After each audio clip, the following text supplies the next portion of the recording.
right, folks, welcome. This is another Sports Focus. I'm your host, John McNeil. Once again, we have Mr. McIntosh with me. Thank you, And sir. a new to the Roundtable, Kevin Civils. Thank you. Thank you, Kevin. Nice to see you. Everybody got strong shake up in here. I like that.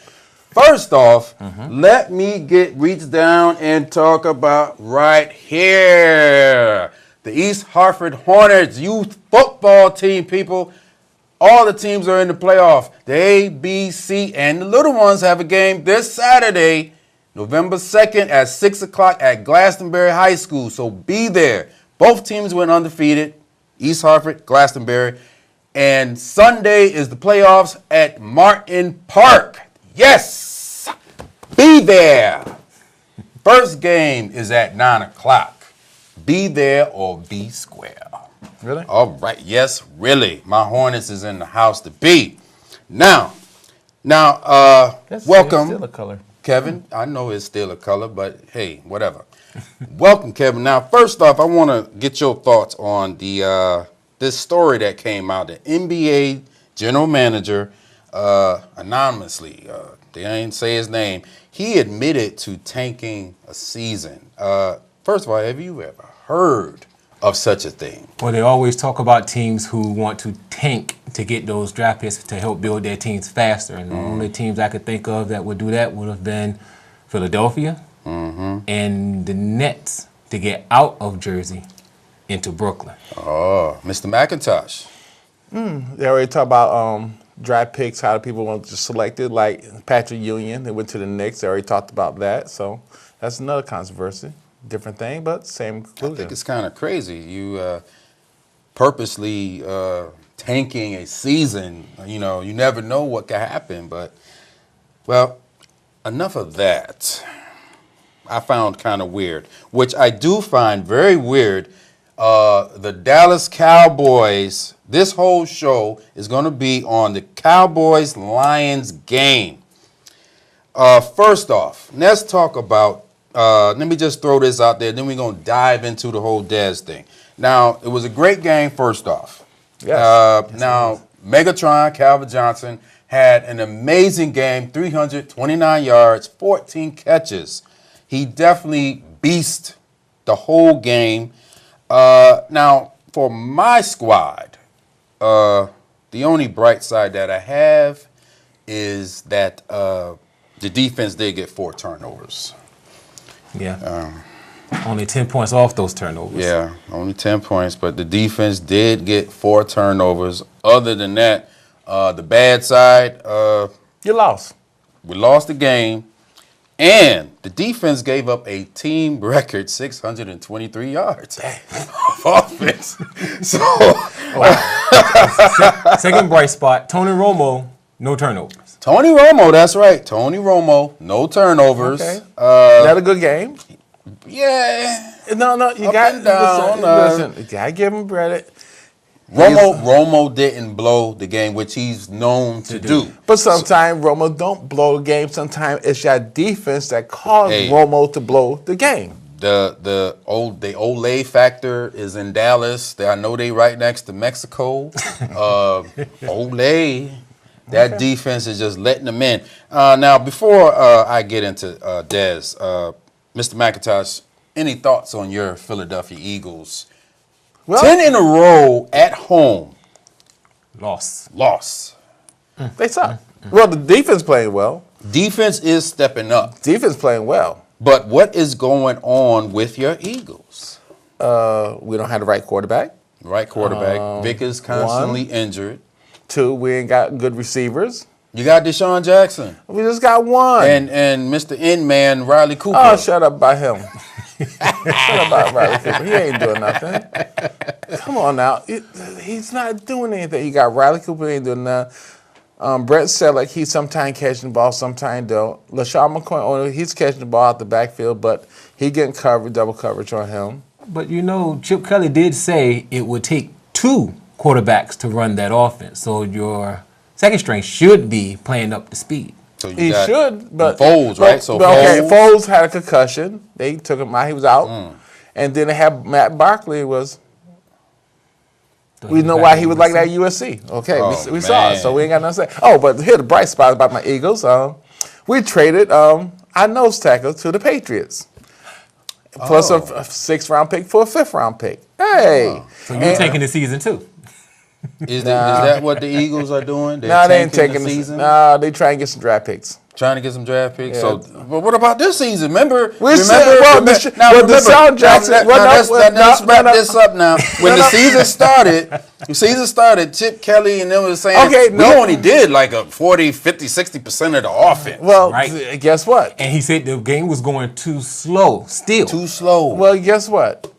It's really going too slow because, like I said, the defense is playing now.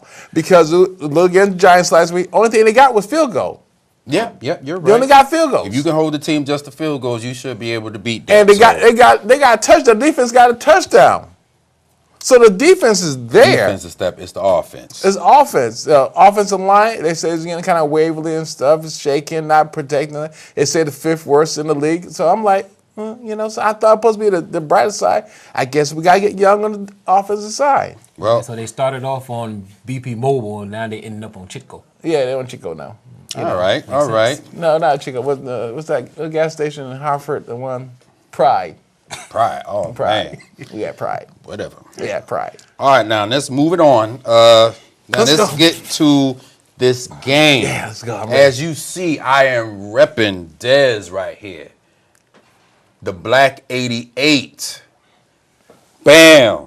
Okay. In the house. Now, we all are familiar with the situation that happened on the sideline a couple of times.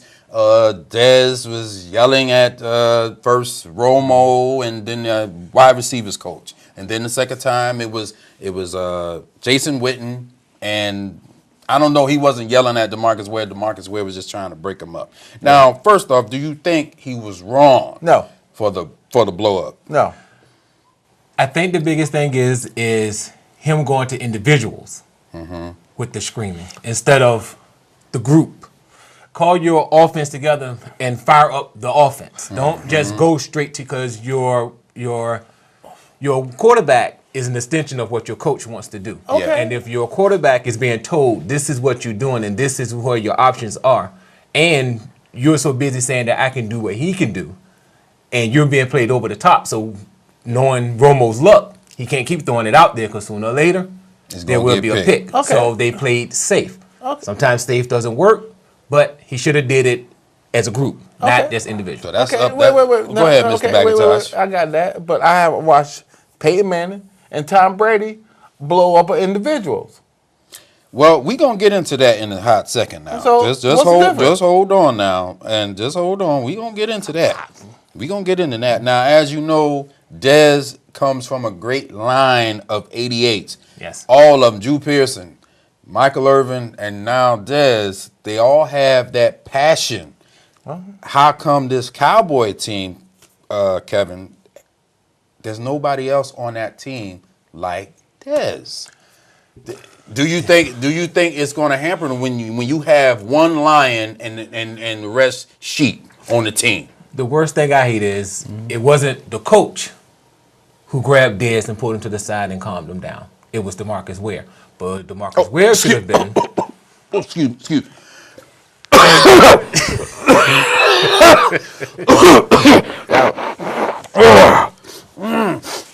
Get that out of here. Go on, brother. He should have been with his defense, pumping them up. He should have been. To stop that Detroit Lions offense where he was just slicing them. Stop calming down Dez. Go tell Sean Lee and that defensive line what they need to do to get pressure on Stafford. Now, let me just throw this out here right quick. The defense in trouble. They had two undrafted safeties in the backfield. Now, we don't make excuses because they are paid professional players. True. They should know their job. Just throw that out there. This was basically their first time on the field during a real game. So correct. Let's put that out there. Now, here's the thing. Do you think race played a part in how the media has just gave this thing some life and now it's going on to the week? Did race play a part? Mr. McIntosh, because you was about to touch on that earlier. You know it did. You know it did. And I'm not going to say it not. You know it did. Yeah. You saw Tom Brady go off in the sideline when he lost against that Cincinnati game. How long did that last? Did they bring up the next day about that? That was the Jets. That was the Jets game, that Thursday night game. He basically the whole. No, even Cincinnati game. And on the Cincinnati game too? Yes. My feeling on this is no.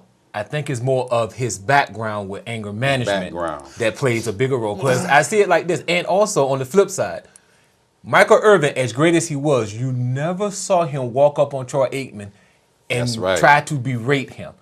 You will always see a quarterback go to his receiver who missed that cut, yoke him to the side and say, yo, you were supposed to be here, not there.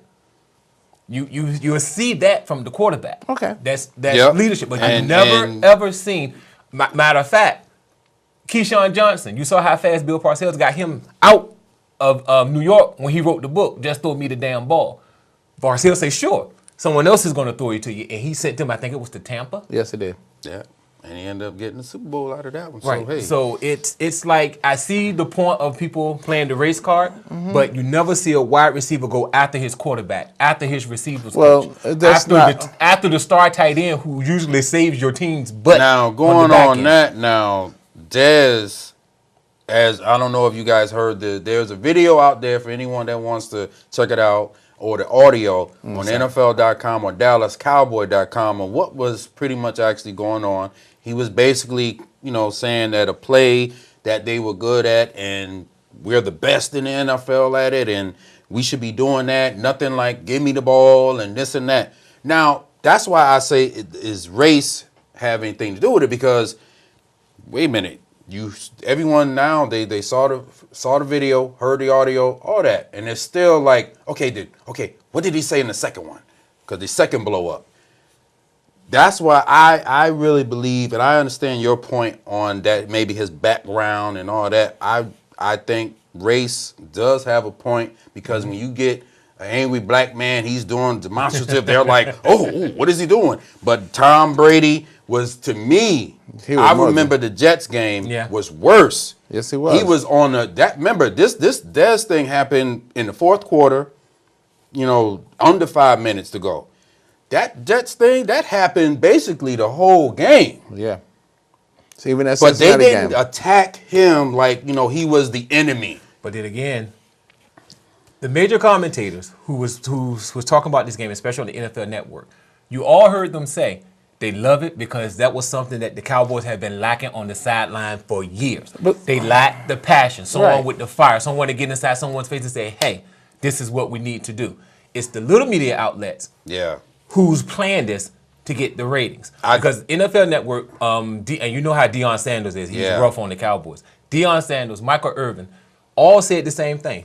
This is what they needed. And I was looking on Facebook on the Cowboys page there, and the majority of the fans agreed with Dez, and they just haven't seen a Cowboys player do that since the playmaker. Yeah. That's right. So my question right now is, will that passion go on? That's the question. My thing is, do you think that Garrett, Romo, Witten, and Ware, you think they could take that and go forth and sort of turn this thing around? No, because they hurry up and switched it as a positive, but you never heard anyone say we need to take that and transfer it into something for us to use. And that's why I say DeMarcus Ware is a Benedict Arnold.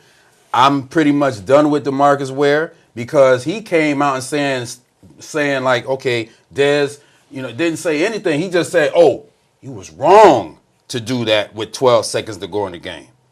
That was his comment, and that's why he gets thrown on the floor. And if I had my helmet, I would smack the living bejesus out of it. And you know what? Check this out. Check this out. That's DeMarcus Ware. Off you go. Off you go. And folks, that's all the time I have for you. We might continue this one on another program, because I'm sure the Cowboys are going to do this again. Thank you, Kevin Civil. No problem. Thank you, Mr. McIntosh. You're welcome. That's right. I like that. Even though you thing, but see y'all next week. I'm sorry, but